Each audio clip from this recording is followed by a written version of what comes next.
Hello, hello. We have ladies in the Zoom room. Happy Monday. Welcome to Monday Masterclass. This week we're doing something a little different. I try to do this at least once a month. Tonight is all about Q&A, open discussion, open Q&A. Ask me anything. I got a few really great questions in advance, so I will be going through all of those. But if anybody who is on live with me has additional questions, feel free to type them into the chat or raise your hand at any point, and you can ask here. We open the chat in Zoom, and we are going live.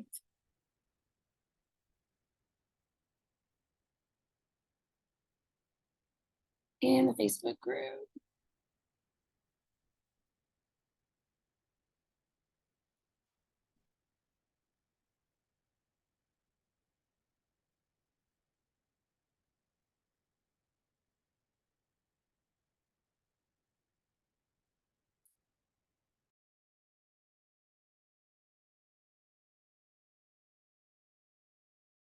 There we are. It looks like it's going almost live streaming.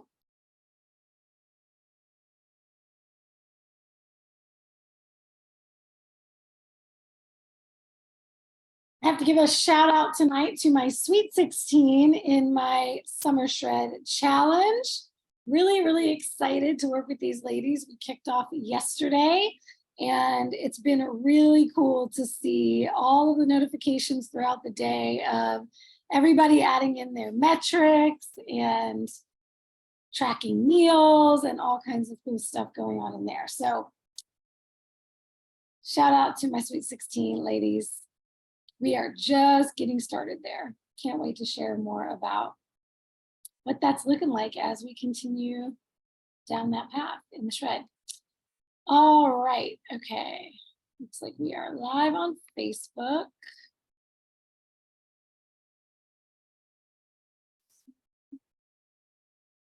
There we are. Okay, I see the comments there. If you are tuning in on Facebook, drop a comment so I know you're there. And as I just shared with my Zoom ladies, you can pop questions into the chat, pop questions into the comments if you're on the Facebook live stream at any point in time. And I will add them to the queue for tonight. Or if you have an additional follow-up question to anything that I share, feel free to ask. All right, let's dive right in here. My first 3 questions was all about training. And then the next 3 were all about, or 4 were all about nutrition. So we'll get into the training questions first. Hey, Lana's on, yay. Okay, Facebook is working, woohoo. Okay, first question. These are some really great questions this week too. I'm loving these. These are not questions that I think I've ever gotten before. Well, some of them might be, but a lot of the time I get a lot of the same questions, but these are really cool new ones, and I think you all will benefit from them greatly. So first question is about splitting up your workout routine throughout the day. Can you split your daily workout routine into multiple times? Does it matter? I have an hour commute to the office. On those days, my mornings only allow me 15 to 30 minutes to exercise. And then once I make it to the exercise room in the afternoon at work, once in a while, I make it to the exercise room in the afternoon at work, and then at home after taking care of the after work chores. Okay, and then she gets super busy again at night and gets tired, and at that point, she has no energy for training. So, can I try to get my strength training done in multiple sessions, or instead of doing what I've been doing, trying to do it all at once or not at all? Okay, this is so nuanced. There are so many things to share here. Couple of things. First, absolutely you can split up your workouts throughout the day. The biggest driver of progress with training, and really with anything, is consistency. So if it is about I will either need to split it up or it's going to be all or nothing. And most of the time that looks like nothing. Then absolutely it will be more beneficial for you to split it up. If you're looking at your week, and I always say, you've got to be honest with yourself. You got to know yourself. That is the number one thing in this journey is if it's got to be, and this, I also preach about the black and white thinking, the all or nothing thinking that also sinks people when it comes to the diet, where you're like, well, I'm either going to do it perfectly, or if I eat this one thing off plan, then I'll just be off plan the rest of the day. It is better to, oh, I have this quote. I almost used it on social media the other day and I didn't, but this is a perfect place for it. Do I have it available to you? Yes. It is better to be imperfectly consistent than inconsistently perfect. If you are perfect once a month and then you fly off the rails the rest of the time, if you are perfect in your training once a month and then you never get it done the rest of the month, that is not going to be beneficial to you. So in cases like this, and the same thing goes for nutrition, if 80% or even 60% or even 50% is what you're going to do most of the time, but you're striving for 100% and you never get there, strive for the 50%. That's the better option. Okay, there's a lot of considerations with splitting up workouts. Okay, first and foremost, if you're going to be more consistent doing this, do it. Consistency is king, number one. Secondly, intensity matters. So if you're doing your workout and you're splitting it up into 2 or 3 times in the day for 15 minutes a piece, and each time you're like just barely warming up, and then you get to the 15-minute mark, and you're kind of getting into a groove, but now you don't have any more time left, you probably didn't do enough to elicit any kind of response in your body. Remember, to build muscle and burn body fat, to get that recomposition we want in our body, we have to build muscle. And to build muscle, we have to send a muscle building signal. So if you are just doing a little bit of a warm up, and that's all you're doing 3 times a day, that could be good. Let's say if you have a lot of body fat to lose, and you don't mind losing some muscle, because now it's almost more of a cardio workout than it is a strength training workout. So if you are splitting up your sessions, make it a strength training workout. Make that 15 minutes count. Make sure that you are pulling or pushing or whatever your exercises are, enough weight, you're moving enough weight that you are sending a muscle building signal to your body. How do you know you're doing that? When it feels difficult to you, when it is challenging. So we don't want to be doing baby weights and a 15-minute warm up and being done. So movement, of course, of any kind is going to be better than no movement. So if splitting it up into 15-minute increments and you barely even break, maybe you don't break a sweat at all, you don't exert yourself at all, but you're moving, whereas otherwise you would have been sitting on your butt, that can still be beneficial, but it's going to be beneficial more in the way of burning some calories and not actually changing your body. So in this case, I know who's asking this question. So Deb, for you, I think it absolutely would be beneficial for you to do this and just make sure that you are pushing, that you're really going for those rep schemes and the amount of weight that you need to really feel that in your muscles. And that goes for anyone. This doesn't mean also that you want to skip a warm up. So you still want to be doing something to get warm. In Deb's case, I know she has a more active job. So it's very likely that your muscles are already going to be warm because you weren't just sitting around. But for those of you with a desk job, if you're getting up to do a workout, and let's say you go down and you have a workout room in your office, you may need to do something to warm up, but that could be like 30 jumping jacks. That could be some push-ups. That could be, getting on a spin bike or a treadmill and, going from walking to jogging to running, a quick few minute warm up. So do something to make sure that you're getting warm, but it doesn't have to take a long time, and then get right into that workout and get what you came in for. The other thing to consider, and this kind of goes into, a lot of this is really connected to the next question. It's almost like they knew. The next question was, I got done with my personal training session. It was great. Is it okay to do a double workout? And I asked her for more details about what she does in her training session, and then what would be the second workout. So this is kind of similar, but a little bit different, right? In Deb's case, she has a program she decided to follow, and she can't get it all done in that time she has. So we're talking about splitting up the program. But this kind of speaks to a little bit of both of these questions. So for Deb's case, there's a couple of different ways you can do it when you're splitting up a program that you have in front of you on the page or in an app, or however you're doing the program. You can actually do one set or two sets of each exercise instead of, let's say it tells you to do 3 sets or 4 sets of each exercise. You can do 1 or 2 of each and do the whole workout in a shorter period of time. And then you can do the same thing later in the day. Or what I would prefer, but it really is a matter of preference. You have to feel your body and understand, let's say you try this for a few days and you realize you are getting a great first workout, but that second workout is struggling because you worked your body already, and now you've been working, and you have all this brain fatigue and body fatigue, and the second workout, you're just not being able to give it much. In that case, I might just say, cut back and just do the 15 minutes or 20 if you can, and let that be your only workout for the day. Or let's say you were doing what I'm about to say, which is splitting up your body. Let's say you have the program on the page, and let's say you have 4 exercises in your program.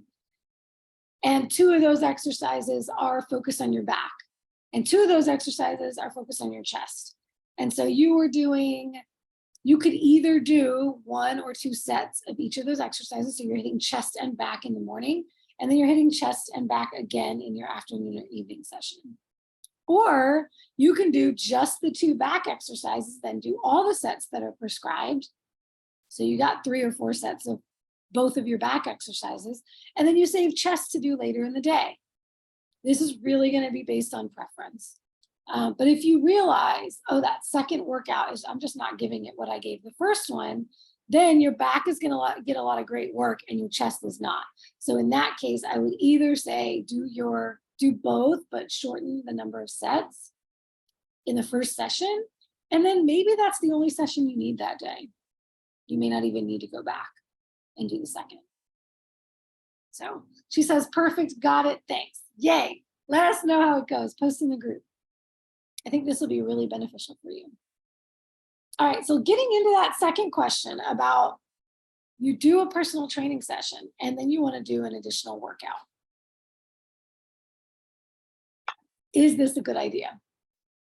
All right, it's going to depend as usual. Now, what she told me was the personal training session is only 30 minutes. And then there's a break where she'll usually go walk on the treadmill. And then there's another class after that. So one of my follow-up questions is, what does the next class look like? I think she said that they're doing different exercises, but working the same body parts. For example, this was back and legs.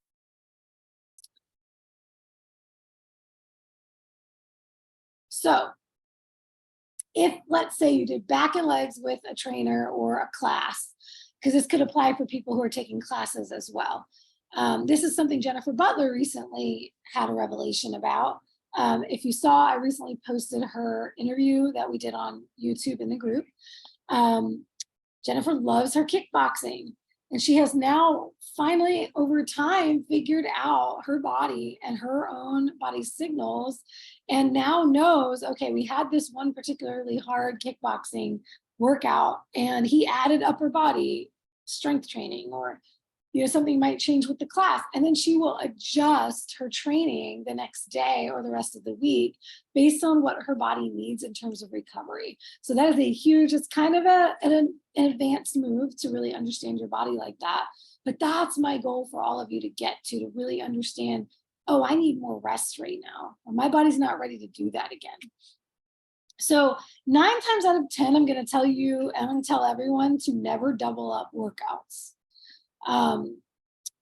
Don't add more. If you're following a program, if you're going to personal training, if you're going to classes of any kind, doing 2 or 3, some people I've even seen doing multiple classes in a day, that is too much. That is going to be too much. Now, in the case of something like this, where it's a 30-minute class and it's a personal training, it sounds like it's a personal training group, small group personal training class. And it's only 30 minutes and you're hitting those couple of body parts. Here's what I would do in that case. I would not do another class unless the other class is focused on different body parts. And you are not training every day, or you're not training, let's say you go to the gym and you work out 3 days a week. And this day you have back and legs, but you're not going to be back for another couple of days. And, I don't know what the rest of your week looks like, but in that case, you may be able to take another class that's focused on chest and triceps. So now you're getting more of a full body workout in 2 different sessions. That's more beneficial if you're not going to be in the gym consistently. But if you're going to be in there 4 or 5 days a week or 6 days a week already, and you've already got other classes, you've got other things you're doing, definitely do not double up and do another class.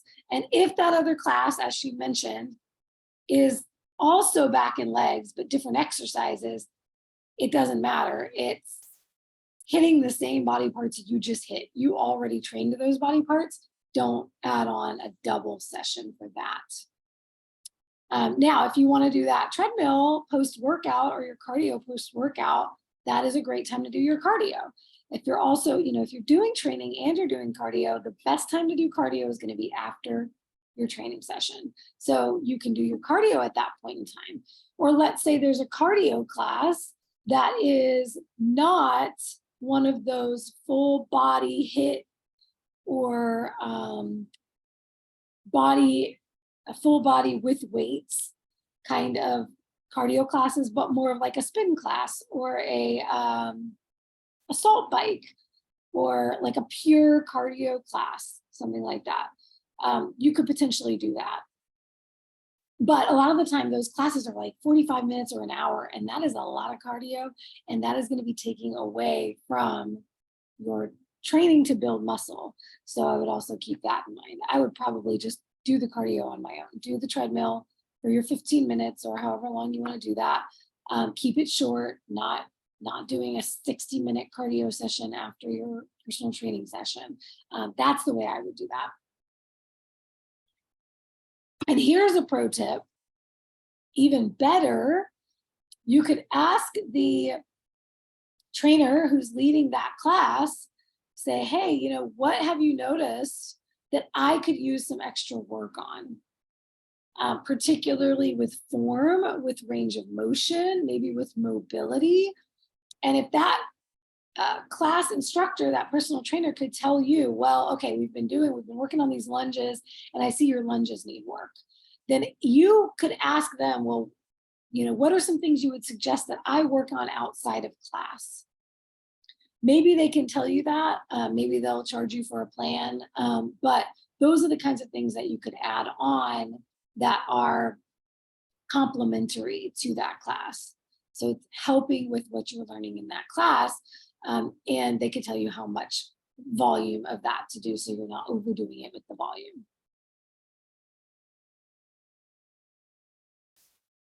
All right, let's see. I think that covers it there, but most of the time you don't want to be doubling up. It's just going to be more than your body can handle. Give that 30-minute class, though, everything you got. If you're doing, like I mentioned for Deb, the intensity, if you're doing the right intensity, you don't need really long duration workouts and you don't need to double up and add exercises. It's something that I see a lot. It's one of these, I should probably do a masterclass all on what I see women doing wrong. And one of those things is always wanting to add more, thinking that's going to be better. And instead of focusing on what I do have and making what I do have quality movement and enough intensity to get the job done. If you're doing that, you don't need to add.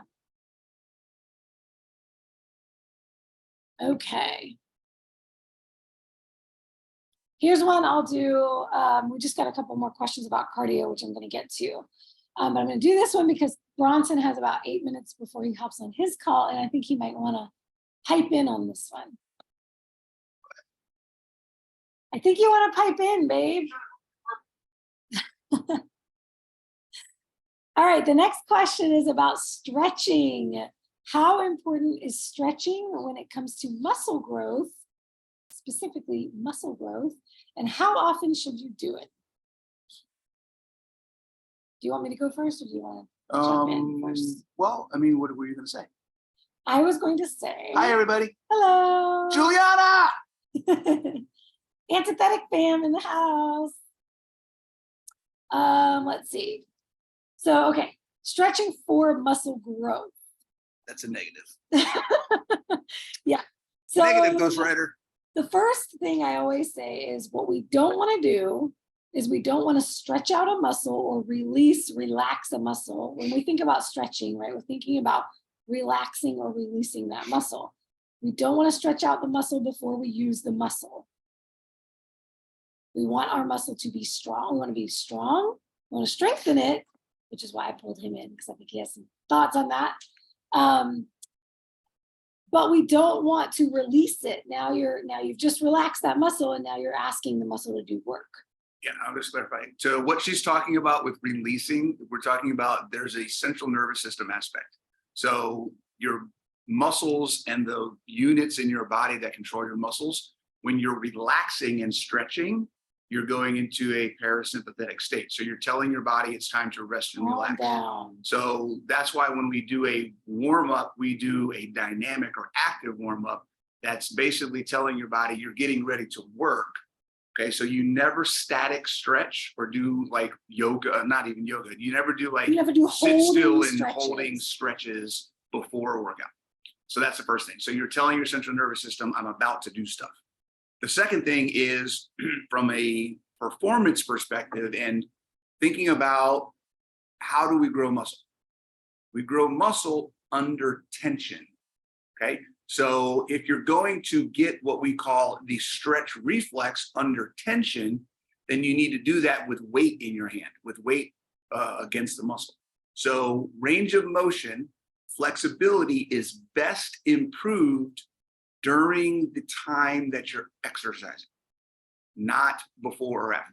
There's some things that you can do afterwards from specific stuff, and stretching afterwards isn't necessarily harmful. It won't affect your performance, and it can improve your range of motion, but it's not the same as developing mobility. Mobility is range of motion with strength. So that is best done while you're actually doing the work. Love it. Did that answer the question? Whoever asked the question. I think that was Shayna, and she's here. She said, makes sense. Awesome. So mobility over flexibility. Mobility. Flexibility is good, but it's best with strength. A lot of the time, flexibility and mobility get confused as the same thing. But as he mentioned, so there are two types of stretching that can be beneficial for those of us who are focused on muscle growth. And one of those, as he mentioned, dynamic warm-ups, dynamic stretching in warm-ups. These are things that are moving you through a motion rather than holding the stretch. So some of my favorite ones, side lunges. So that you're going from one side to the other, you're kind of deepening into it, you're increasing your range of motion, but you're moving through it and you're holding tension throughout the movement. There are a lot of different, like if you look up on YouTube, for example, mobility exercises or mobility stretches, you'll get a ton in just about any muscle that you're looking for. So those kinds of dynamic warm-ups. And then post-workout, you can do your static stretches. This is best done when your muscles are already warm. So either post-workout or let's say, if you're like me and you love to go to the sauna or the steam room or the whirlpool or a hot bath after a workout or whenever at night, let's say, and you're warm, your muscles are warm. So you don't want to ever static stretch from cold. But static stretches, the way they're beneficial in my mind for training, because I am a former dancer, so I went from stretching a lot to lifting and stretching less. and then putting stretching back in, because what I noticed was my body functions better when it feels good, right? So just like the way I answered the first question, if it's going to keep you from, if being inflexible or immobile, let's say, or having all this soreness and tightness in your body because you're not stretching is keeping you from being able to work out again, getting back into the gym and lifting again, now it's detracting from your ability to build muscle in that way. So it's not a direct way, but it's impacting you in that way. So I love stretching for recovery. And this is just going to be, and then there's a little bit more nuance into this as well, and where we get into things like muscle imbalances, or there's agonist and antagonist muscles, so muscles that oppose one another or muscles that work together. So if you have a muscle that's tight and you're working the opposing muscle, and that, I might be saying this wrong, hold on. If you want to work a tight muscle and the opposing muscle is firing, and you're not getting the muscle that you need to fire, then stretching the opposing muscle could help. But that's where we get into a lot of nuance, and that is better done with a customized program or a personal trainer, because they can look at your movement patterns and they can tell you, okay, this muscle is overactive and this muscle is underactive, and because we're getting ready to work the underactive muscle, we need to release the overactive muscle. I think that way I said it made it, I think made more sense. Let me know if that didn't make sense. But yeah, you want the muscle that you're working to be active, to be ready to do the work. And that's the kind of thing that you can do with mobility stretches and warm-ups. But also, alluding to what Coach Bronson said, in the movements that you're doing, you want to be working through the full range of motion in those exercises. So for instance, you're going to grow more muscle from your squat if you deepen your squat. And if you have been doing things, because let's say you have limited mobility in your ankles, this is a major one that so many people struggle with. If you have limited mobility in your ankles, don't do these little quarter squats. Work on the mobility in your ankles. I would even say forget, I don't want to say forget doing squats, but don't do squats with weight. Take the weights out of your hand and practice your mobility in the squat. But also, this is where I would look up ankle mobility exercises that you can work specifically that limitation to improve the range of motion in your squat. And that will do wonders for your strength and your muscle growth. And Shana's giving me the thumbs up. So I think we fully covered that. Girl, I guess Juliana's here for a reason. You got what you came for. Are you talking to me? Are you talking to me? I love it. There's always something here for someone. You never know. All right. So the other question, I think I just lost the cardio question. Let me see if I can find it. Darn it. On the live, I guess I can miss questions as they come in. Let me see if I can find them somewhere. Because Grace is asking, is it okay to add cardio? But somebody else asked about cardio before that. And now I missed it. Let's see if my mobile will give it to me.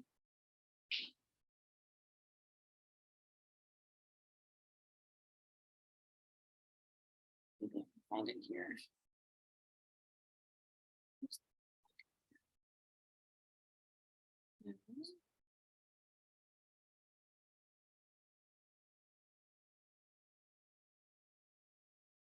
There we go. All right, Lana.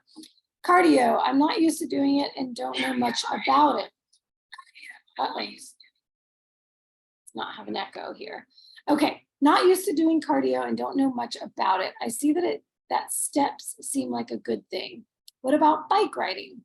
How are different types of cardio better or worse? Is the goal just to increase NEAT? Okay, awesome question. I'm so glad you asked this. This is going to end up being like a 101 for exercise in general. Okay, so, you know what? I think I did do a cardio masterclass. I might go back and rewatch that and see what I talked about And then I may do another one all about cardio. Okay, so the first thing I generally recommend for people when they're not already doing cardio is first, yes, we want to increase your NEAT. Now, for those who don't know what that means, NEAT is non-exercise activity thermogenesis. Thermogenesis just means burning. It's the burning, is when we talk about burning calories, burning body fat. That's what thermogenesis is. So we're talking about non-exercise activity, and then there's EAT, exercise activity thermogenesis. So studies have shown actually that NEAT, the non-exercise activity, actually has a greater impact on our ability to lose body fat or to continue to lose body fat than exercise activity does. That can be mind-blowing to people. But what happens a lot of the time, and in bodybuilding, we use, and in bodybuilding, what we're doing is we're creating the aesthetic that we want in our body. We're creating the physique that we want. That is our sport, right? It's not about performance. It is about what we look like. Vanity at its best. So the whole goal in bodybuilding, build as much muscle as you can, lose as much body fat as you can, so that while maintaining and building that muscle so that you look crazy on stage, inhuman, right? It's like the opposite of what our bodies were designed to do. Our bodies are either going to pare down or grow. They're not meant to do both at the same time. So it's kind of like the cheat codes. So the way that we do that in bodybuilding, we continue to build, we continue to lift as if we're building. Our goal is to build muscle. We lift heavy, we lift hard, we lift with intensity, consistency, frequency, duration. While at the same time, we're doing things that are going to drive us into a deeper caloric deficit. So in the bodybuilding world, cardio is for that purpose alone. Cardio has a lot of great other health benefits. But in bodybuilding, we're focused on aesthetics. So we use cardio kind of like using the diet. On one side of the equation for lowering our calories and putting ourselves into a deeper deficit so we lose more body fat, we cut our calories, we cut our food, we cut down our macros. On the other side of the equation, we increase cardio. So the whole secret of a prep is we start at maintenance, doing as little or no cardio as possible in our off seasons. And actually, we're probably in a little bit of a surplus because we're trying to build muscle in the off season. We're not doing any cardio. And then we go to maintenance. And then we go into a cut. And then we increase cardio. Or we start doing some cardio. And then we might cut some more from our calories. And then we may increase cardio. And all that's doing is increasing that deficit. So for that purpose, and this is why I brought up, I'm glad she brought up NEAT, because what tends to happen in a fat loss phase or a cut or a competition prep, you don't notice it, but your non-exercise activity goes down. The more hungry and tired you are, the more your body is trying to pull the energy out of your fat stores to use as energy instead of getting it from your food. And the lower and lower body fat you have, so you have less and less of that energy on your body to pull from, your body thinks you're starving to death. So it is going to try to conserve energy. And it does that by subconsciously sending the signal to move less. And this is not what people think it is. It's not just like the more obvious things, like you could get off the couch to go get the laundry, but instead you're just going to stay there for another hour and you'll get the laundry later, so you don't get up. Whereas when you had more energy, you might have gotten up a few times for different things without thinking about it. So that's kind of the more obvious one. The less obvious one, okay, I'm Italian on my dad's side. You see how much I use my hands. This is just like all the time. But let's say I'm at the end of a cut, at the end of a prep, and I'm getting ready to get on stage and I'm in peak week. I would probably be sitting here talking to you like this without moving my hands at all, because subconsciously my body's just paring down the activity to save the energy, conserve the energy. And I wouldn't notice that. So that's the kind of thing where being more cognizant about your NEAT and continuing to keep your non-exercise activity at the same level while you cut calories, that can actually be more beneficial than putting in structured cardio. So this is where we get into that like steps, the step count, right? It's not so much about steps, it's more about activity in general. But a step count is, kind of our now technology equivalent or way of understanding how much activity we have in our day. So that's why wearables, I'm kind of like in between on the way I feel about wearables. They can give us the wrong idea about how many calories we're burning and all of that. So I don't like to use them for that. But having an awareness of your step count or an awareness of your activity is really powerful, because without having to add in all this structured cardio, you could instead, and this is the way I usually start with clients is, well, let's baseline your step count right now. That's what we're doing in the shred right now. This week is baselining week. So we're getting all the baseline data. So let's baseline your step count. What does your step count look like on average or day to day? You may have some high days, some low days. So let's look at where it is most of the time. And then you could set a step goal. And that could just be your very first movement toward cardio is I'm going to set a step goal. And now I notice, let's say I notice I'm only moving. This was me back in 2020 when everything shut down and I was hanging around my apartment all the time. I noticed that on my lowest days, I was only getting like 1,500 steps a day to maybe 3,500 at the most. And then once I noticed that and I started tracking it, I would go out on walks. I would walk to the grocery store, walk to the gym, or just walk around the block. And when I started doing that, I noticed, on those days, my average is more like 7,500 steps per day.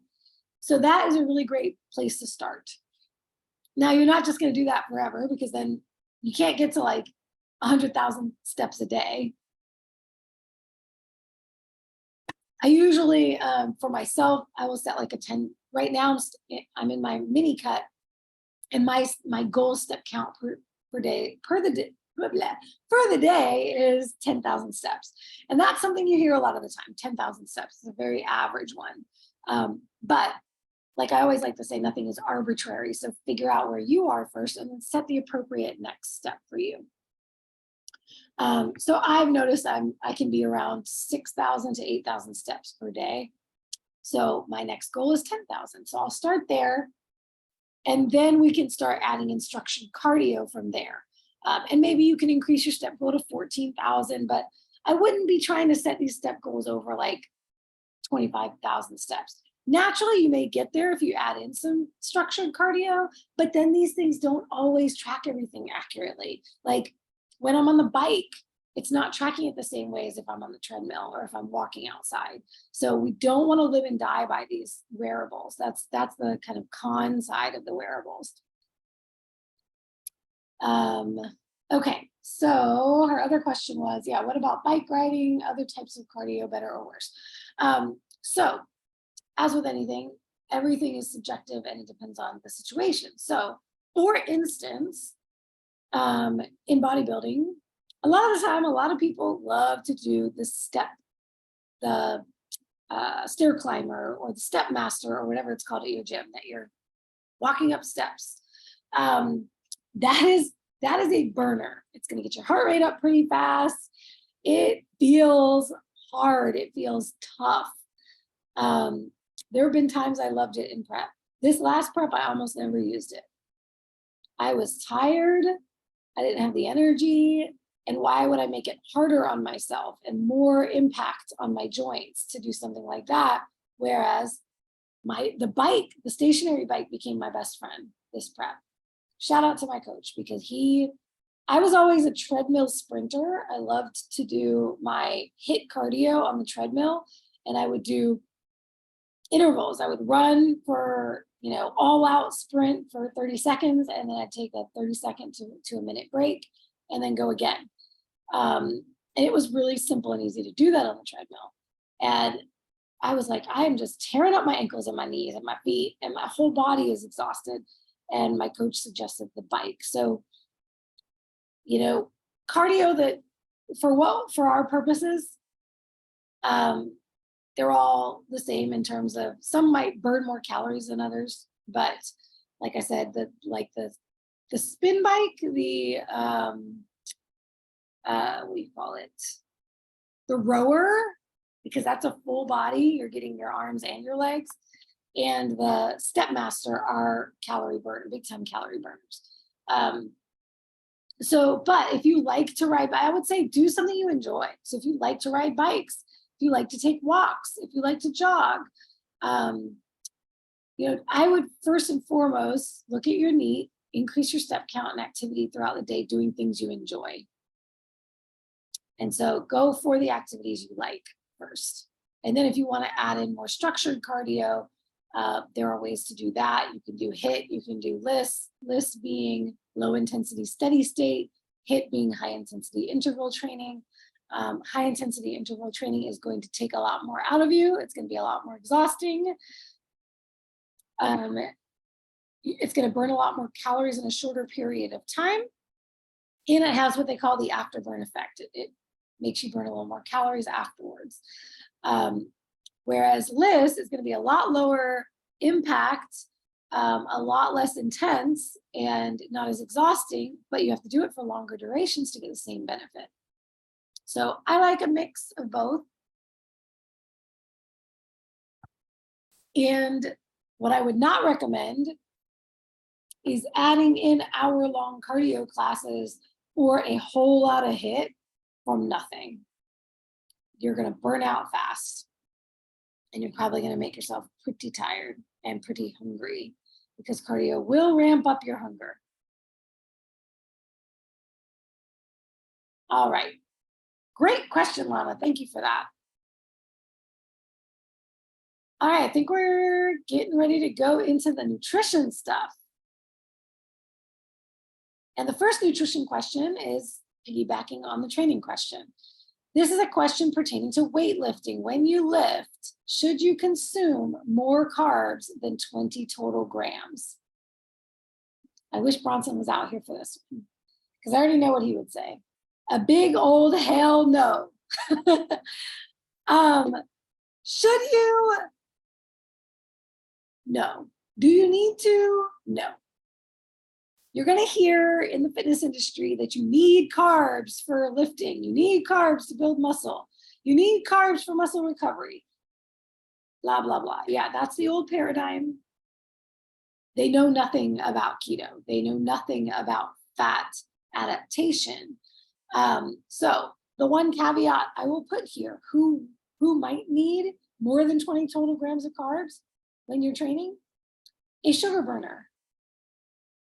If you are not following a ketogenic, carnivore, low carb way of eating, then yes, you're going to need a lot more than 20 total grams, because you're getting your energy from carbs. But if you are eating a low carb, ketogenic, carnivore lifestyle, and you have been at it for a while, and you are fat adapted, then you absolutely do not need more carbs. And if you do have more carbs, your body is going to switch back to sugar burning like that. Ooh, this is a great time to mention the concept we hear a lot, which is metabolic flexibility. I have been asked many times, well, don't I need to eat carbs every once in a while to keep my metabolic flexibility, to be able to be flexible the other way, right? I've become fat adapted, but if I want to be able to handle carbs, don't I have to carb cycle? Don't I have to put carbs in? No. The body will always burn carbs first in terms of oxidative priority when carbs are present. So you do not have to train your body to be flexible in burning carbs. What we have to train our bodies to be flexible with is burning fat. And that's what takes time. So because a lot of the time oxidative priority gets mixed up, and in the fitness industry in particular, and the old nutrition knowledge and the old paradigm, they like to say that your body prefers to burn carbs as its fuel source.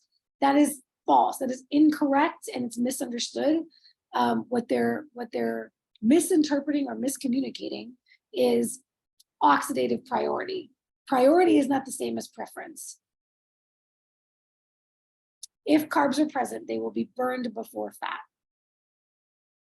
in oxidative priority. Guess what gets burned before carbs? I've shared this on a masterclass before.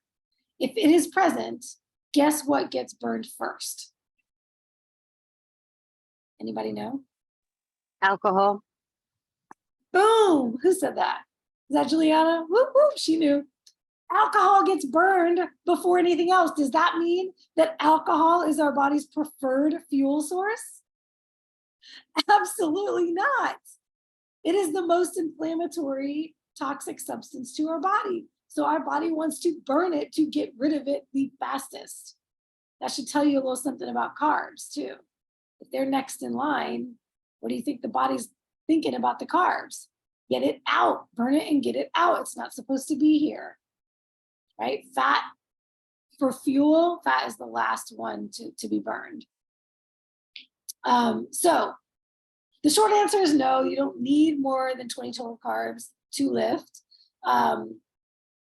And yeah, I mean, I did my whole entire last year of competing and prep on carnivore.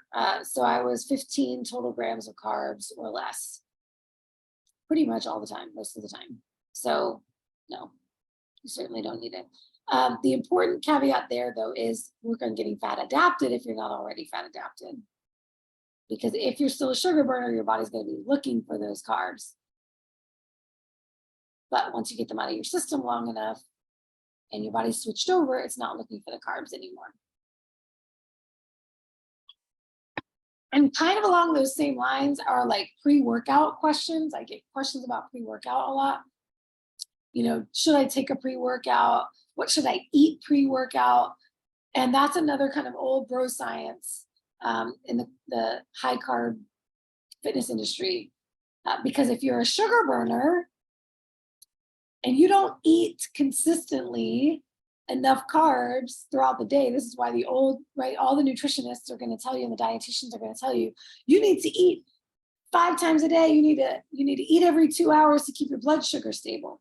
They're saying that because when you're eating carbs, your blood sugar goes up and comes back down. You get these spikes and these crashes. When you're not eating carbs, guess what? Your blood sugar is stable already. It might go up a little bit, come back down a little bit throughout the day, but it's not doing what it's doing when you're eating carbs. So the whole idea of a pre-workout meal was coming from that carb background of, if you don't have energy, quick energy before your workout, you're not going to have energy for your workout. That's if you are a sugar burner. Because sugar, carbs burn faster than fats. But with fats, when you're fat fueled, you don't need to do a pre-workout meal unless, let's say, you fasted for 24 hours and you've got nothing in your system. Then maybe you're going to need some fats for fuel before your workout. But fats actually take longer to process and digest in the body as well. So they're not quick burning like that. So if you eat a bunch of fat 30 minutes before your workout, it's not even going to be beneficial for your workout. It's not going to kick in until hours later. And now it's too late. So as long as if you're already eating a ketogenic diet and you're eating at least two good solid meals a day, maybe 3, then wherever you time your workout in the day, you'll be fine without needing the pre-workout. Because you're already getting the fuel that your body needs if you're eating enough fat. So for my ladies who are deathly afraid of putting on body fat, and you've been dieting for a long time, and you were told, as you should have been, that protein should be priority, and so you've been eating like 50 grams of fat, and you're like 14% body fat, your body does not have the fuel that it needs. You need some fat. And for you, maybe you do want to add some more, but you don't need to do it within 30 minutes or an hour of your workout. It's not going to be beneficial that way. I like to eat, at least have a good meal, at least a couple hours before my workout. I also have slow digestion, slow gastric emptying. So I don't want to be super full for my workout. So depending on, knowing yourself, you don't want to go into the gym starving and you don't want to go in super full, time it with your meals. But that got me off on another tangent, but I think that was a good one because I know I've gotten those questions before. Okay. This is a good one. This is one on weighing your food. for tracking purposes. If weighing your food, is this done before or after cooking? 9 times out of 10, you want it to be before. You want to always weigh your food raw. And then the key here is you want to make sure that you are tracking it raw. You're logging it raw, that the entry that you select in your nutrition tracker says raw. This is why I love using Chronometer for tracking, not Carb Manager. I don't like MyFitnessPal or any of those other apps. I don't necessarily trust them. Chronometer has a very vetted, well-sourced database. So you don't have to worry about the entries that you're finding in there. And it always has a USDA raw entry for any main protein source. So, you know, unless you're scanning the brand name, which most of the time I would say use the USDA entries, because chicken is chicken, you know, top sirloin is top sirloin, ribeye is ribeye. The only difference would be like a grass-fed versus a grain-fed. Grass-fed is usually going to be leaner, so the macronutrient profile will be a little different. But 93% ground beef is 93% ground beef. So it's always going to be best to use a USDA raw entry and weigh your food raw. If you're in a situation where you can't, let's say you're somewhere else and somebody else cooked the food and it's already cooked. I actually did a whole competition prep the year that I got my pro card. That whole prep, I lived at my parents' house. I had moved back in there. And I was working 10 hours a day, and I was in the commute 2 hours a day, and I was training 2.5 to 3 hours a day. So do the math, that was a really long day. I would get home at sometimes 11 o'clock at night, maybe 9 o'clock at night, depending on the day. And my mother, the saint that she is, the wonderful Greek woman that she is, always had dinner leftovers for me.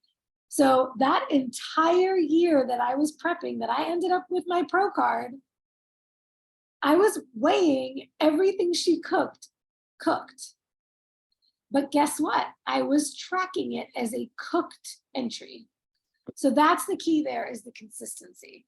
If you can't weigh it raw, make sure that you're finding a cooked entry and not mixing those two up. That's the biggest difference, because the food is going to lose water, just like we lose water weight on keto. The food loses water weight when we cook it. So, you know, if you're weighing a 4-ounce chicken breast cooked, that's probably more like 6 ounces raw. So yeah, just make sure that you're doing the same thing on both ends. However you weigh it is how you track it or log it, and you should be good. So that goes for like restaurants, restaurants, parties, those kinds of situations. The only food that is not in this category is bacon. Every chance I get, I'm going to share this because so many people get this wrong, and I got it wrong for years. Bacon is the only meat that on the package, it does not give you the macronutrients and the calories for a raw piece. On the bacon package, it is for a cooked slice or 2 slices or however many the serving size is. Why do they do that? Because they want to make it look like it's lower calorie and lower fat. So after you cook it, all that fat that renders off, they're not counting it in what they're telling you. So if you use your bacon fat that's still in the pan and then you throw your veggies in or whatever, and you're cooking everything in the bacon fat, you have to add that bacon fat back into your macros. You've got to log it. And I'll tell you kind of a quick pro tip. Typically when I'm doing like 2 slices or 1 serving, whatever 1 serving is, it's usually about a tablespoon of bacon fat that comes off of it. That's 15 grams. 15 grams or 1 tablespoon of bacon fat is 15 grams of fat. Let's say you made 2 servings and you didn't add back into your logging that fat. That's 30 grams of fat which is almost 300 calories in just 2 tablespoons that you're missing. So these are the intricacies that make the difference between tracking accurately and not. But most of the time, the meat on the package, if you're scanning the package and you do want to use the brand name, whatever, it's going to give you it for the raw amount. So keep that in mind. All right. It's awesome. I think I'm going to tell my shred ladies to all watch this masterclass because they are all tracking everything right now. And I think that'll be beneficial for them. Okay. Next up, we have a question about snack. We have 2 questions about snacks. All right. What do you suggest for a crunchy, salty Ketovore snack? She said this was why she gave up before. She needs the feeling of crunch, and small amounts of high-fat things like nuts do not fill her up or satisfy her. Okay. A lot of people have this. They have this affinity for that crunch. I do too. I love it. Fantastic. So many fantastic ones. And I know I got ladies in the comments that can drop that. I see Grace in there. I know Grace has some suggestions for crunchy, salty snacks because she loves her crunchy, salty, and she is really good at cooking. So Grace, I'm going to actually ask you after this to post in the group, make a post. I think you have before about your egg white chips. She makes these really awesome egg white chips. She brought me some at Antithetic. Thank you so much. They were so yummy. So things like that. She also makes really good meat chips. And this is something that Maria Emmerich has videos doing. But here's a really quick, cheap way to do it. Buy the deli meats, the chicken, the turkey, the roast beef are my favorites. And you've got to read the packages. You've got to read the ingredients on these deli meats because it's hard to find clean ones. But I like Applegate is a brand you can trust for clean deli meats. And there are some other ones. There's a Wood something reserve that I find at Aldi that is one of my favorites and actually probably the most affordable I've ever seen. But the ones that are just the meat and they don't have a bunch of cornstarch and dextrose and all that other crap in them. Get those, and then I like to actually pat them dry a little bit because they have that kind of like gooey solution on them. So I like to pat them dry, and then I'll just put them either in the air fryer or in the pan and get them crispy and just cook them in a dry pan. And I don't put anything on them, but you can use them as chips. You can use them as little hard shell tacos. There's a lot of great things you can do with those. And you can add your own salt and seasonings to make them taste the way you want them to. So the deli meats to make meat chips. There's these beef shaved steak. I have it in the fridge right now from Lidl. It's for making like Philly cheesesteaks. It's really, really thin sliced. That in the air fryer is awesome, as well as the thin sliced shabu shabu New York strip at Costco. Sometimes they have it, sometimes they don't. Those are a little bit thicker than like the deli meats. That's why deli meats make better chips. But I had those with me over the weekend at the conference that I was snacking on. They get super crispy. So those are all great options. And then my lazy person's option is the pork rinds. I love me some pork rinds. And if you don't love the taste of plain pork rinds, a lot of the time the ones that have flavorings have a bunch of added crap to them. So I will just put my own seasonings in there, throw some garlic powder in the bag, dill to make like dill pickle flavor. Like there's a lot of like whatever flavors you like, just throw that seasoning in there. But I'm a big, big fan of pork rinds. And I actually also love the pork cracklings. They have more fat, but it actually has that like little bit of fat on it too. So it's so yummy. Pork rinds are also going to be higher fat like nuts. So the meat chips, the deli meat is a better option for higher protein. And nuts are just super inflammatory. I love them. I can't keep them around because I will eat way too much. But my other favorite when I first went keto is pumpkin seeds. They have a really great nutrient profile. And if you can handle seeds, And especially when you can do them salty, like I like to either do them raw, buy them raw and add my own salt, or you always want to look for dry roasted and salted in nuts or seeds. You don't want any of the oils, the inflammatory oils that they use to cook them in. So Juliana asked, is the ultra thin sliced meats too thin? I wouldn't think so. I like the thinner the better is my preference. Like that Philly cheesesteak, the one that's called beef shaved steak. It is paper thin. It is super, super thin. And I like those because they come out like almost like the crunchy onion straw things that they would put on top of like burgers and stuff. So I like the thinner the better. But it's going to be up to your preference. You just have to be careful how long you cook it, because if they're super thin, they'll cook super fast and they can burn. I'm trying to think if there's any other salty, crunchy stuff that I do. Oh yeah, Grace says pork rind, egg white for breading makes great crunchy crust. So yeah, if you like to do like fried chicken and stuff like that, or fried anything, that's a great way to replace the fried. Yeah, thin slice is best. I agree. The thinner, the better. And then if you like the sweet, salty, crunchy, I used to do this all the time. I haven't done it in a while, but I used to make really thin, crispy, like crepes with egg whites and a little bit of protein powder, but it was very thin, and you put it in the pan very thin. Grace actually has a crepe maker crepe pan, but I would just do it in a pan or a pancake griddle and let it like coat the pan and then cook it until it's crispy. And then it's like a sweet and salty, crunchy snack that I love. And this may sound crazy, but for anyone who really loves cereal and really misses cereal,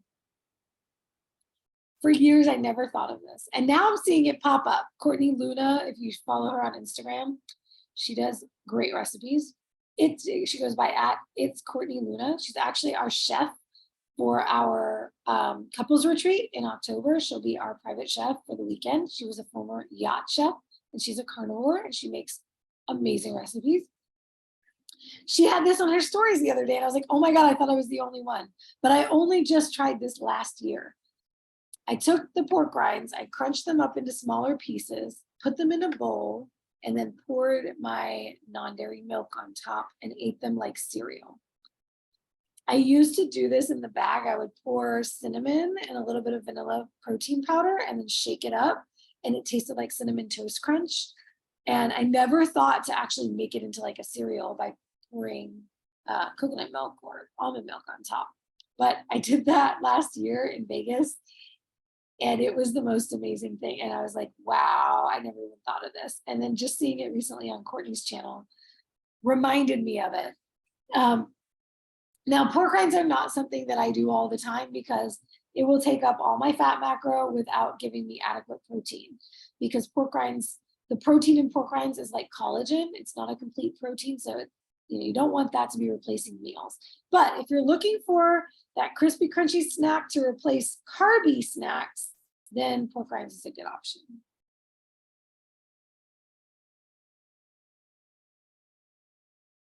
Heavy whipping cream and water will make good milk feel too. Oh, I bet. My body does not like dairy like that, but I mean, that's essentially what milk is, right? It's cream, but it's watered down. So that makes sense. I actually tried it with nut pods because that was all I think I had nut pods for my coffee when I was in Vegas. And we were doing photo shoots, and I was like craving, and the other competitors have like all their stuff that I don't eat around. And I was like, what can I do? And I was like, I have protein powder, I have pork rinds. Oh, I can pour this nut pods on top. And it was amazing. This is the way things are created by accident. All right, and y'all, we can start a thread in the group. Somebody start a thread in the group for crispy, crunchy, salty snack ideas. I'm sure other people have a whole lot of other options too. All right, now I saved this for last. And actually, Grace asked about how important it is to track your electrolytes. It's totally going to depend on where you're at. I usually tell people to start with, let's say you haven't ever used electrolytes and you're going keto or carnivore. I like to say go by your symptoms. And I would highly encourage everybody to watch my hydration masterclass because I go through this in detail of what are the recommended ranges of electrolytes, tracking, but also like to not have to be so militant about it. It would be better to say, okay, well, what are my symptoms? Am I getting cramps? Am I getting headaches? Do I have fatigue? Am I getting symptoms of low electrolytes? And from there, like for my clients who are new to keto, I don't start them on electrolytes unless they are showing symptoms, and then we slowly increase. So I'll say, okay, start taking some and then let's slowly increase as needed. I never, ever, ever recommend anybody just jumping to any numbers for anything, whether it's macros, electrolytes, or anything else. Always understand where you're starting from first. Oh, snap, Juliana. Microwaved pepperoni makes a good chip. Oh, Bronson just bought some pepperoni the other day too. It's in the fridge. I think I have, or he might have done that in the air fryer before, and those were really good. And for those of you who do eat veggies, if you're not fully carnivore, like she said, Ketovore snacks.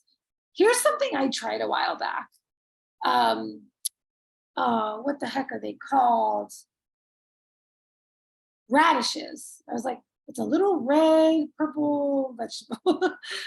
Radishes sliced up thin in the air fryer. They come out crispy and they taste like potatoes. They totally change. The flavor totally changes. It's not like eating raw radish, which is like bitter and hard to take. It's fascinating how they totally change flavor. So that was something I did before, way back in the day when I used to eat a lot of veggies. I used to make green bean chips. And I would do it in the broiler because we didn't have air fryers back then. But the broiler is just the same thing as an air fryer for the most part. So green beans, I would do it with the French cut green beans because they're thin and they're sliced. So they get even more crispy than like the whole green beans. What else did I used to do? I used to love Brussels sprouts. They don't love me back, but I used to love them.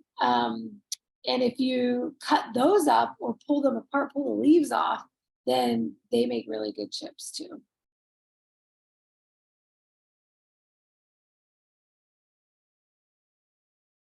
Yeah, pretty much anything in the air fryer. There's the answer. Put anything in the air fryer and you'll have something awesome to crunch on. Ooh, roasted radish and garlic butter with a beef roast. That sounds awesome. Actually, you can even toast sliced garlic. That is primo. There's so many things. Yeah, put anything in the air fryer. All right, we have another question here in chat. I know we chatted diet breaks, and maybe you answered this then, but what about the concept of a metabolic reset day? Like a high carb day here and there to confuse your metabolism. Is that the same as a diet break? And if not, how often should one throw in a higher carb day, if at all? Okay. Oh boy. First of all, there's no such thing as confusing your metabolism. That was some buzzword somebody used somewhere.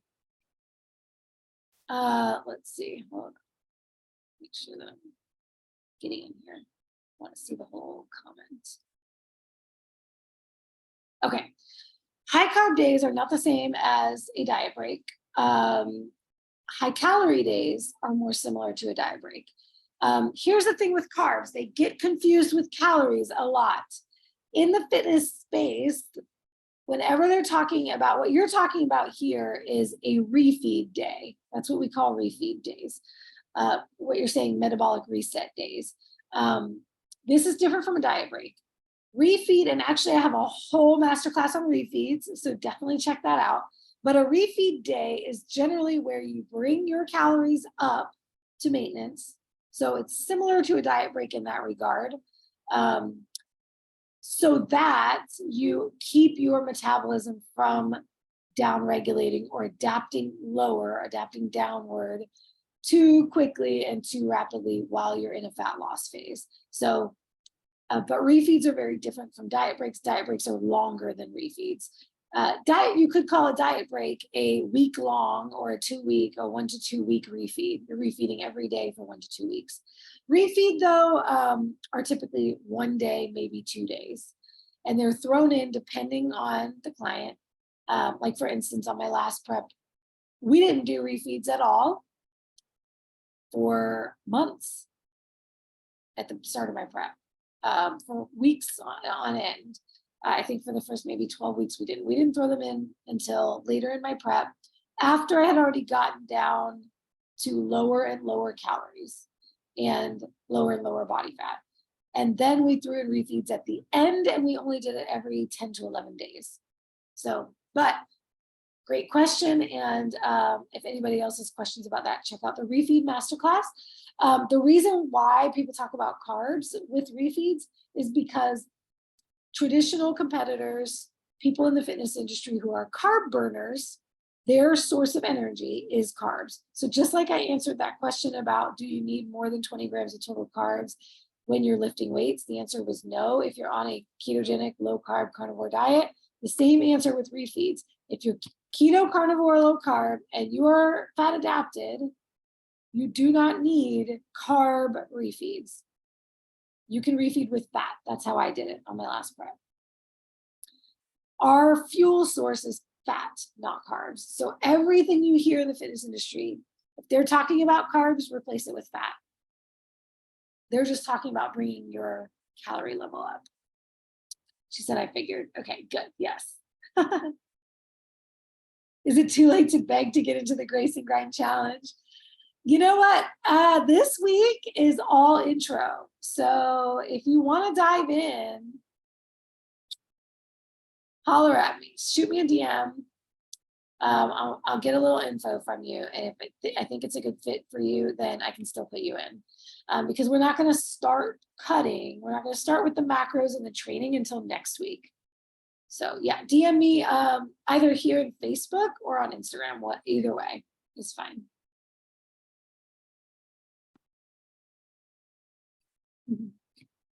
Yeah. All right. Yeah, I always start these kinds of challenges. If they're a nutrition or training challenge or both, I always start with a prep week, because I'm not going to send you a million things you need to do to be ready for it before it starts and then expect you to be ready to start on day one. So, yeah, we got to baseline some stuff first. All right. Are y'all ready to get into the most controversial question I got? She probably didn't realize that it was that controversial. But it is near and dear to my heart. So I'm about to speak on it. Oh, we got another new comment. Woo.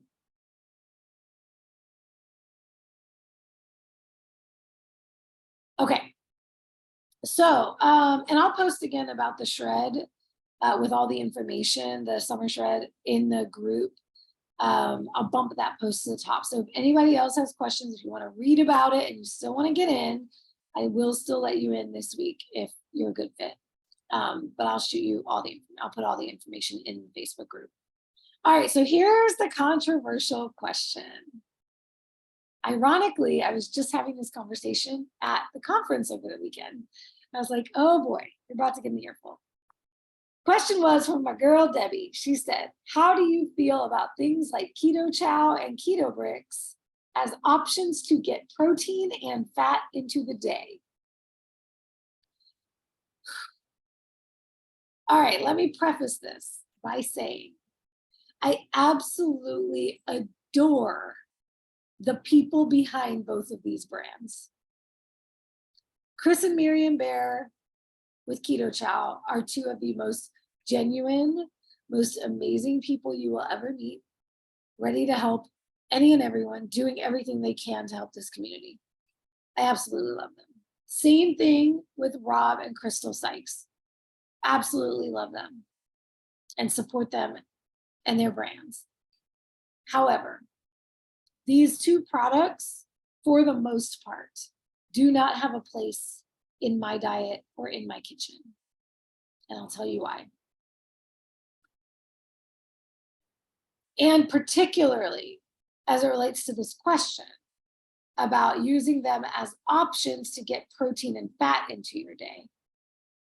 I have a general rule that I follow and that I recommend for my clients: to never replace a real food meal with a supplement or snack of any kind.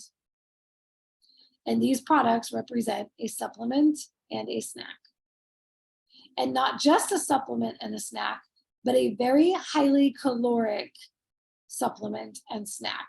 If you're doing it according to, like Keto Brick, for those of you who don't know, is a 1,000 calorie, very, very high fat, and he may call it moderate, but I would call it low protein in comparison to the fat.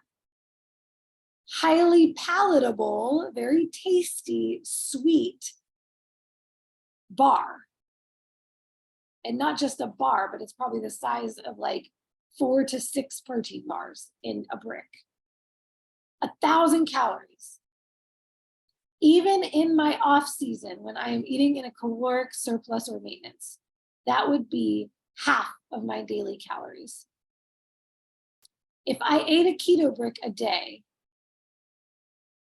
I would have to replace half of my daily nutrition without nutrition. Let me make that very clear. Keto Brick does have fat, a lot of it, protein from whey or from plant-based, because he has a plant-based one and a whey, and it has electrolytes. It does not, however, have a full complement of amino acids, vitamins, minerals, all of the things that we need that come with and from real food. Not only that, but it is ringing all the bells in your brain about the taste of something sweet, the taste of something that tastes like dessert, a treat, a snack, an indulgence. It's not the same thing as eating a steak. So that is why I don't use it. And I was straight up with Crystal because she sent it to me to potentially be one of their athletes, one of their affiliates. And I told her, first of all, it tastes too good. I was recovering from disordered eating at the time. And I was like, I cannot have that in my house. And it just doesn't fit within my nutritional plan. And what I recommend for my clients, which is a higher protein, moderate fat, it's high fat compared to a standard American diet or a high carb diet. But in terms of macros, there's no way that I could fit that in my macros for the day. Even if I had it in my house, could I cut it up into small pieces and have a little bit each day? Or could I melt it down as some people do and make smaller things to have a little bit? Sure, but it's a fat bomb. It's like 10 to 1. I don't remember exactly. I think it's like 30, it might be 3 to 1. It's like 90 grams of fat and 30 grams of protein, I think, per bar, if I'm remembering correctly. So I would have to have very, very small pieces. And even then it's taking away from what I could be getting from real food. I could be eating a ribeye instead of a top sirloin. I would much rather eat ribeye than top sirloin. Ribeye's fatty, top sirloin's very lean. I would rather get my fat from my ribeye. Exactly. Could you? Yes. But would you stop at just one? That could be dangerous for a lot of us. Every time I've had one in my house and I cut into it, guess what happens? I go back to cut a little bit more and a little bit more and a little bit more. And next thing you know, half the bar is gone. So those of us who are doing this lifestyle, particularly because we have issues with high carb foods, it's not the carbs in those foods that's the problem. It's that they're hyper palatable convenience foods. And usually they also have a lot of fat with the carbs, right? All those candy bars and all that stuff. It's not just carbs. So the issue there is more with the habit of eating this really tasty thing that I don't have to cook or prepare or do any work to get. So I try to keep, even talking about snacks, right? Like if I'm going to have a snack, I'm making meat chips. That takes effort for me to do. When I have snacks available, they're going to get eaten. And then I may not even be hungry. So all of that to be considered. On the keto chow side of things, it is a protein powder. However, there's a recommendation on the package and in their branding where they're going to tell you you need to add at least, I think it's at least 3 tablespoons of fat, 2 tablespoons of fat. What did I tell you 2 tablespoons of fat was earlier? 30 grams. That's not a small amount of fat. So to have that protein powder, and the reason they say that is because unlike Keto Brick, Keto Chow not only has electrolytes, but they also have added some essential vitamins and minerals to their mix. Chris did an experiment where he only consumed Keto Chow for 100 days. And all of his blood work, all of his levels were good, and he was good. So, the point of Keto Chow, the reason why they created it was for it to be a convenient, easy way to replace a meal, which I totally understand when you're in a position where you need to do something and you're not doing something. And so I've talked many, many times about bridge foods. I have a masterclass on bridge foods, the difference between a bridge food and a crutch and a cheat. Definitely check out that masterclass because bridges can become crutches and they can become cheats. So a Keto Chow shake or creamy or something like that, for some people at a certain point in their journey, could be a bridge food. It could be helping them to get toward the goal. So I totally understand why they created it. However, we have to look at this in context and say, if I'm going to eat a highly caloric, dense ice cream, and I see it all the time, people saying, my dinner tonight, and it's a Keto Chow ice cream. No, I'm sorry. No supplement or snack will ever be able to replace what a real food, nutrient-dense, whole food meal can do for you. Say it again. That's like the 3rd time I've said that. Say it again. Yeah. So, okay, the other thing with Keto Chow, most of it is made with milk protein concentrate. This can be very problematic for a lot of people in terms of inflammation in the body. If you have any kind of dairy sensitivities, this is going to ring all the bells. The safest protein supplement to consume if you have issues with dairy, from the dairy side of protein powders would be a whey isolate. That's where it's taking all of the lactose out. However, and it even doesn't have the casein, but a milk protein concentrate is going to have the casein and the whey and the lact. It's got all of it. So for me, the issue most of the time is casein. I can barely even handle whey protein isolate, and even then it has to be very few and far between. So milk concentrate, it sits in the gut. If you ever notice when you have a Keto Chow ice cream or something like that, it is thick. You feel it. You feel how would you describe that, babe? It's like this fullness, this kind of Like just snail. snail moving through your body. Yeah. It's what old school bodybuilders used to take casein protein powders at night because they thought, you always have to be anabolic and you always have to have protein in you.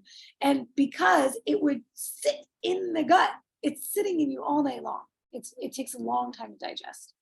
So while that can be better for your blood sugar than like a really fast absorbing whey protein isolate, so the blood sugar rise would be a lot slower or none at all. But we have to remember on this lifestyle, it's not all about the blood sugar and the insulin. What? I'm just busting all the myths tonight. It doesn't stop at the insulin and the blood sugar. So if you're replacing Ben and Jerry's, if you're replacing Ben and Jerry's with a Keto Chow ice cream, that's a great step in the right direction, right? So once again, bridge foods. If it's a bridge food for you, great. But at some point, what I see most of the time, I got to pick on Ben and Jerry's. I knew you'd have a bone to pick. She's with picking me on that. Ben and Jerry's. I don't like it. He'd rather just have the real thing. And in his case, think about it like this, right? In his case, metabolically healthy, fit, basically at his ideal body composition, except he wants more muscle. Every so often, he can have a Ben and Jerry's and be fine. He'd rather do that than bother with a Keto Chow creamy. So what else was I going to say about that? I was about to say, see how he distracts me. Okay, slow digesting, milk protein. I already talked about Keto Brick. You missed it. But yeah, I went in on that one too. These are things I don't share like publicly because I don't want to like bash these people's companies because like I said, I really like them. But it just doesn't have a place in my protocol. So, you know, if a client, I know what I was going to say. A lot of people out there are having these Keto Chows every day and they are stuck. They're in a stall, they're in a plateau, they're not moving forward, and they can't figure out why.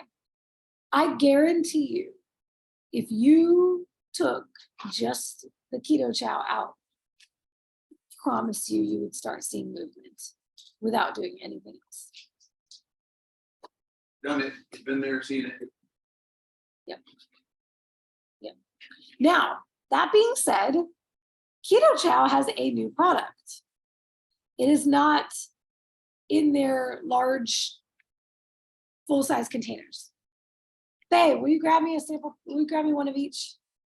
They have a beef protein isolate now, which is the same thing as our favorite, Equip Prime Protein. It's up on a higher shelf behind the glutamine.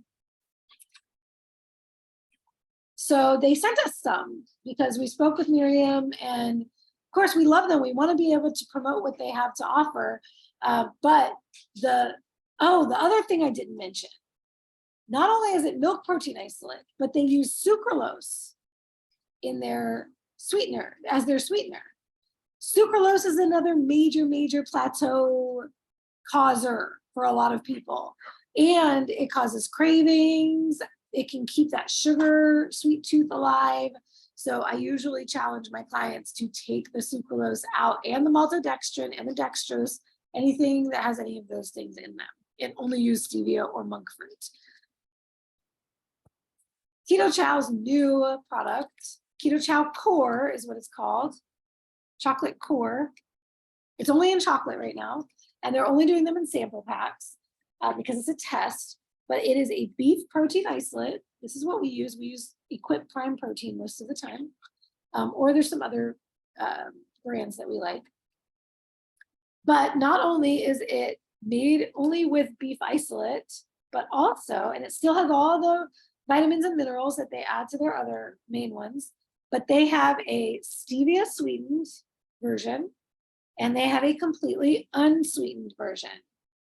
So the unsweetened only has beef protein and their vitamin and mineral blend. That is it. The sweetened has the powdered beef protein, their vitamin and mineral blend, and stevia. That's it.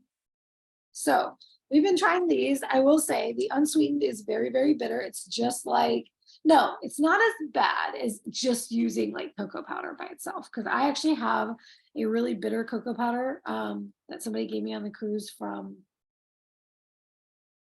Honduras. That is very dark, very bitter. Even more so than like the regular cocoa powder you can find in the States. But so this is not, it's not that bitter, but it's maybe a step up, but it's pretty bitter without any sweetener at all. But this way you can add your own sweetener to your liking. So I like to use the liquid extract of monk fruit or stevia because it does not have anything else added to it. Whenever you have those granulated kinds or the powdered kinds, they're adding erythritol or dextrose or maltodextrin. They have to add something else to get it into powdered form or granulated form. They cannot do that with the pure stevia and monk fruit without adding something. So I only use the liquid extract, and then it's just the pure liquid monk fruit or stevia extract. So I have those. I have some of the flavored ones. So I use those. I use the hazelnut one. I have a vanilla one, a coconut one, and then I can sweeten it as much as I like. So the sweetened one, the stevia sweetened one, is pretty good. If I had to describe what it tastes like, I was trying to pinpoint it because I tried this for the first time at KetoCon. It tastes like a Jello pudding cup, the chocolate Jello pudding cups. That's the flavor. That's the flavor profile with the sweetness. So if these stick around, then I will become more of a fan of Keto Chow. Oh, wasn't I also saying, babe, that they had, yeah, they do have acacia gum in here as well. I thought it was xanthan gum, but it's not xanthan. Oh, this one has xanthan. That's interesting. The stevia sweetened one has xanthan gum. The unsweetened one has acacia gum. Those are gums, those are stabilizers. They're basically to hold it together. A lot of products that don't have any other additives will have some kind of gum in there. Monk fruit. Nut pods, for example, the coffee creamer I use, that has a gum in it as well. So when I really want to be super clean, I don't even want to have the gums. But these would be the cleanest, closest thing to equip as possible. And yeah, if that's the case, if these stick around, which I think they'll only stick around if people buy them. So you want to go try Keto Chow, this is what I would recommend. And then you can still enjoy your Keto Chow without the sucralose and the milk protein. And honestly, we don't love the flavors of the regular milk protein isolate Keto Chow or milk protein concentrate. It's weird. There's like a weird flavor to it. And I think it's from the milk protein. And maybe just because I haven't had dairy regularly in over 12 years. So tasting something like that is just, it's weird to my mouth. Yeah, Michelle, exactly. Eat a steak. Exactly. I would, and so yeah, like I said, my rule of thumb is never to replace meals with protein or any kind of like treat snack thing, fat bombs in particular. So the way I use protein powder is to replace dessert. If I'm craving dessert, if I want a sweet treat and I don't want to go eat the real thing, then I will make protein treats. And so that's how I rough it. That's how I make it through this life. I get to have that every day if I want to, but it's not replacing a meal. It does not take away from the nutrient profile that I'm getting from real food. I have 2 to 3 real food meals a day, and the grand majority of my calories and my macros are coming from real food. And then if I want to have a half a scoop or a scoop of protein powder to make one of my little blueberry bowls I've been doing, or a hot chocolate. I did a protein hot chocolate last night, or to put it in my coffee, or to make my own little protein bombs, not fat bombs, because I don't put a bunch of fat in them, but it's basically the same thing as a fat bomb, but it's with protein, stuff like that. Then it's cool. I'd rather you replace a dessert or a snack you would have gone and gotten something junky, replace that, but don't replace meals. And then ultimately, if you struggle with a sweet tooth, you struggle with your relationship with food, and you know yourself, and you know if you taste something sweet, you're just going to keep going back for more and more and more and more sweet, then I encourage not to bother at all. Get the sweet taste out of your mouth and eliminate that driving force to get more.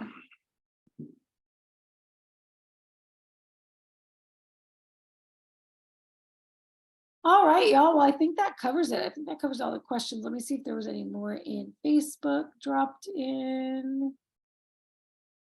don't think so. Did I miss any questions in the chat?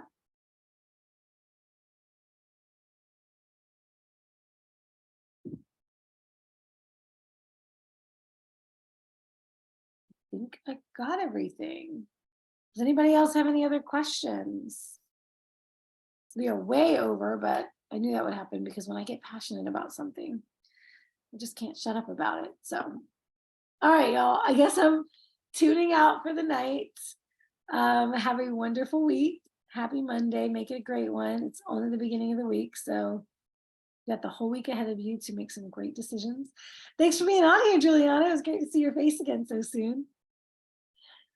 All right, loves. See you next week. Until then, go crush it.